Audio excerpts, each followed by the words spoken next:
Hello guys, সবাই কেমন আছো? দেখো আমাদের বিক্রমপুরের ভিউ। এখন শীত সিজন, আমাদের মুন্সিগঞ্জ এখন আলু লাগাইতেছে। সবাই আলু লাগাচ্ছে, এখন আলু লাগানোর সিজন। তো দেখেন কত সুন্দর ভিউ। যদি ভিডিওটা ভালো লাগে অবশ্যই চ্যানেলটাকে সাবস্ক্রাইব করবেন, ভিডিও শেয়ার করবেন, লাইক কমেন্ট করবেন।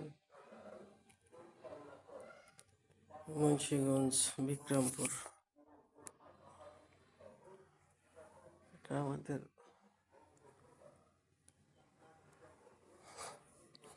গ্রামে যাওয়ার রাস্তা। কত সুন্দর দেখেন।